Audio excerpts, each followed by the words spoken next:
সিংহাসনে বসল রাজা, বাজল কাসর ঘণ্টা, ছটফটিয়ে উঠল কেঁপে মন্ত্রী বুড়োর মনটা।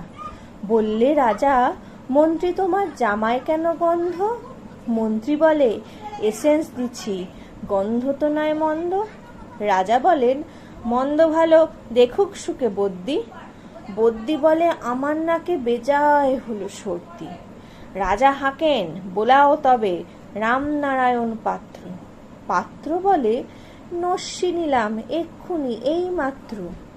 নস্যি দিয়ে বন্ধ যে না, গন্ধ কোথায় ঢুকবে? রাজা বলেন, কোটাল তবে এগিয়ে এসো শুঁকবে। কোটাল বলে, পান খেয়েছি মশলা তাতে কর্পূর, গন্ধে তারি মুন্ডু আমার এক্কেবারে ভরপুর। রাজা বলেন, আসুক তবে শের পালোয়ান ভীম সিং। ভীম বলে, আজ করছে আমার সমস্ত গা ঝিমঝিম। রাত্রে আমার বুখার হলো, বলছি হুজুর ঠিক বাত। বলেই শুলো রাজসভাতে চক্ষু বুজে চিৎপাত। রাজার শালা চন্দ্রকেতু তারেই ধরে শেষটা। বললে রাজা, তুমি না হয় করো না ভাই চেষ্টা।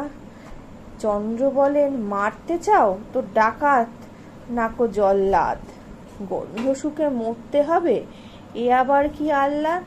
ছিল হাজির বৃদ্ধ নাজির, বয়সটি তার ৯০। ভাবল মনে, ভয় কেন আর, একদিন তো মরবই। সাহস করে বলল বুড়ো, মিথ্যে সবাই বকছিস, শুকতে পারি হুকুম পেলে এবং পেলে বকশিস। রাজা বলেন, ১০০০ টাকা ইনাম পাবে সদ্য। তাই না শুনে উৎসাহেতে উঠল বুড়ো মদ্য। জামার পরে নাক ঠেকিয়ে শুকলো কত গন্ধ, রইল অটল দেখল লোকে বিস্ময়ে বাগ বন্ধ। রাজ্যে হলো জয় জয়কার, বাজলো কাঁসর ঢক্কা। বাপরে কি তেজ বুড়োর হাড়ে, পায় না সে অক্কা।